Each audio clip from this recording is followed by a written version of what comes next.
ఆకాశంలో చంద్రుడిని దినదిన వృద్ధి చూస్తుంటే మానసిక ఆవేదన అధికమవుతోంది. యాజులు పౌర్ణమి రావడానికి ఇంకా ఎన్ని రోజులుంది? ఇవాళ ఏకాదశి మహారాజా. పౌర్ణమి రావడానికి ఇంకా 3 రోజులుంది. 3 రోజులు? 3 రోజుల్లో అమ్మాయిని కాపాడగల విజయ రాకపోతే ఏమిటి చేయటం? అయితే ఇప్పుడు ఏం చేయాలి? నా కుమార్తెను 3 రోజుల్లో రక్షించుకోవడం ఎలా? ఎవరు కాపాడుతారు? మంత్రి గారు ప్రకటించండి, దేశ దేశాలను దండోరా వేయించండి. రాకుమార్ని పౌర్ణమి నాడు క్షుద్రశక్తి బారి నుండి ఎవరైనా రక్షించగలిగితే వారికి అర్ధరాజ్యం ఇస్తారని చాటింపు వేయించండి. అంతేకాదు, అలా రక్షించిన వారికి నా కుమార్తెనిచ్చి వివాహం కూడా జరిపిస్తారని ప్రకటించండి. మహారాజా, నా మాటకు తిరుగులేదు. ఈ రాజ్యం అంతా పోయినా సరే నాకేం భయం లేదు. నాకు కావాల్సిందల్లా నా కుమార్తె ప్రాణం. మంత్రి గారు వ్యవధి లేదు, తక్షణ మనుషులు పంపించండి. వెంటనే ప్రకటించండి, వెంటనే ప్రకటించండి, వెంటనే ప్రకటించండి, వెంటనే ప్రకటించండి. అర్ధరాత్రి గడియల దగ్గర పడుతున్నాయి. ఎన్ని ప్రకటనలు ఇచ్చినా ఏ ఒక్కడూ నా కుమార్తెను కాపాడడానికి రాలేదు. ఈ క్షుద్రశక్తుల నుంచి కాపాడే వీరుడు ఈ దేశంలో ఎవ్వరూ లేరా?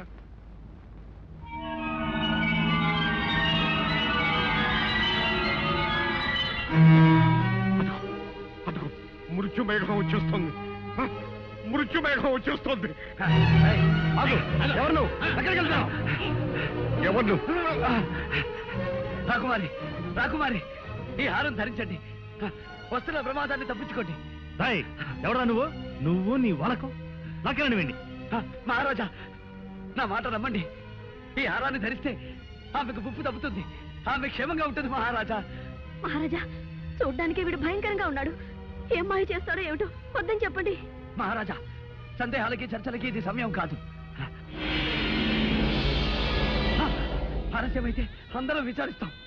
రాకుమారిని మాంత్రికుడు తీసుకెళ్లకుండా రక్షించనియండి. మహారాజా, మీ పాదాలకు మొక్కుతాను, నన్ను అర్థం చేసుకోండి. మహారాజా, అదిగో దగ్గరకు వచ్చేస్తుంది. మహారాజా, మహారాజా. సరే, జరిగేదేదో దొరకమన్నారు. అమ్మా పద్మ, ఆ హారాన్ని అలంకరించుకోమ్మా. రాకుమారి,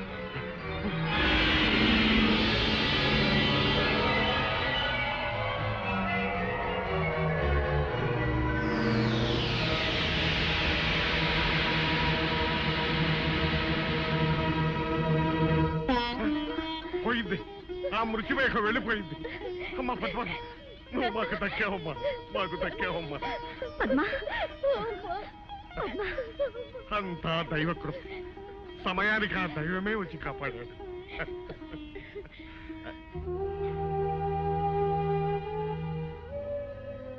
స్వామి,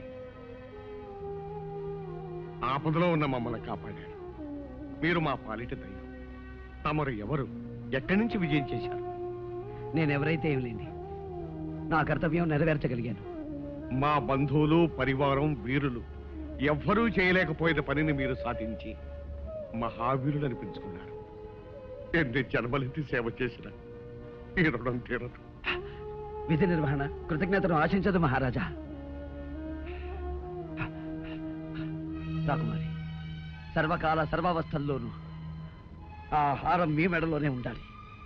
ఎట్టి పరిస్థితుల్లోనూ దయచేసి తీయకండి మహారాజా. ఇక సెలవు. అలా కాపాడిన వారికి నా కుమార్తెనిచ్చి వివాహం కూడా జరిపిస్తానని ప్రకటించండి. స్వామి,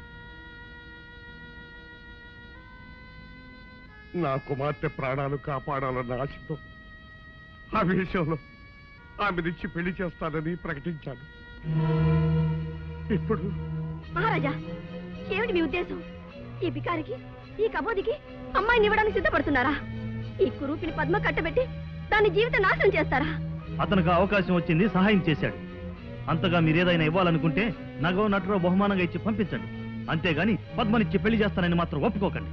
ఈ కార్తికేయ వంశంలో ఎన్నడూ కలగని సమస్య ఈనాడు ఎదురైంది. ఈ వివాహం చేసి అమ్మాయికి అన్యాయం చేసిన వాడు అవుతాడా? చెయ్యక మాట నిలబెట్టుకోలేని మహారాజుగా ఈ వంశానికి కళంకం తెచ్చిన వాడు అవుతాడా? ఏమి చెయ్యాలి? ఏమిటి విషమ పరీక్ష? నాన్న అమ్మా అమ్మా అమ్మా, నాన్న మీరేం బాధపడకండి.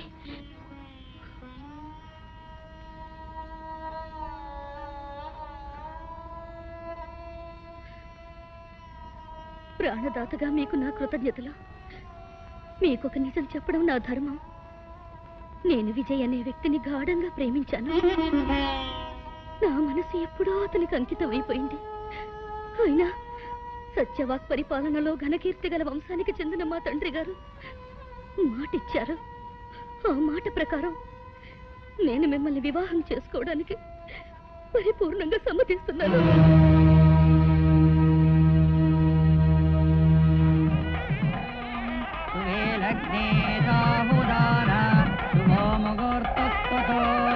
లక్ష్మీనారాయణాయ నమాం ప్రదత్తతి.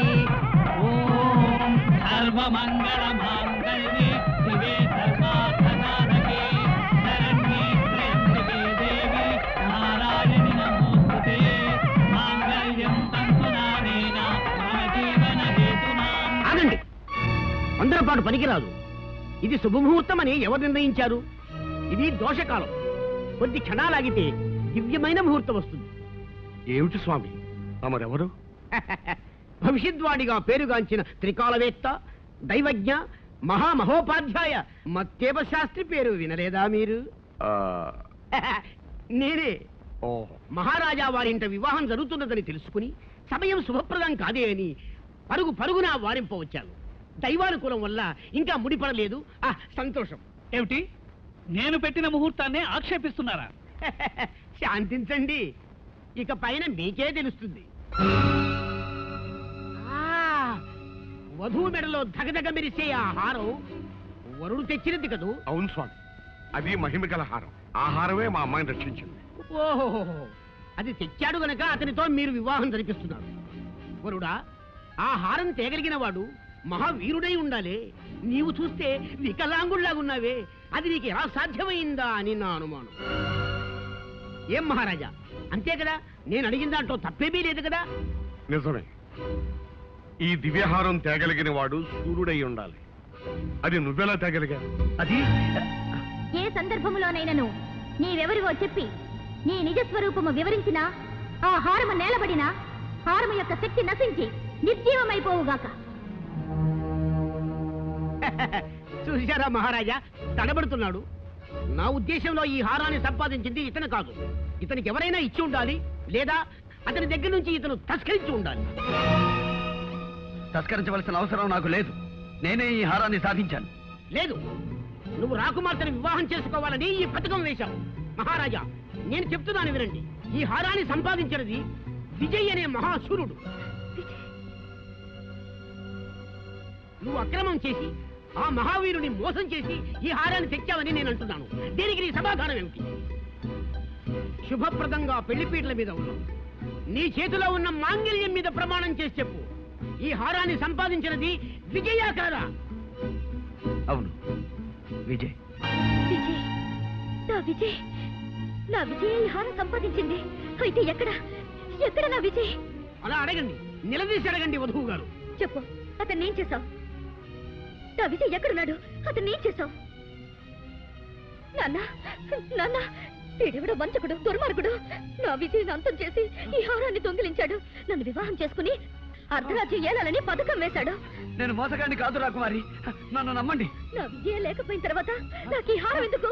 నా ప్రాణం ఎందుకు? రాకుమారి, ఆ హారాన్ని మాత్రం తీయకండి. నా మాట వినండి రాకుమారి, నా హారాన్ని మాత్రం తీయకండి. రాకుమారి, నా మాట వినండి, ఆ హారాన్ని మాత్రం తీయకండి. రాకుమారి,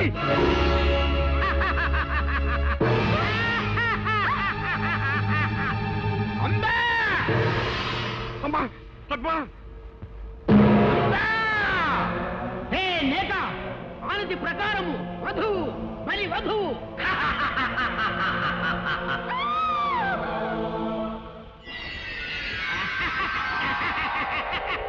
కొమ్ము చిత్తు కోటి బుద్ధుల కొండవు. ఆశికము కట్టి బలి తప్పించుకొన దూతువా భామామణి.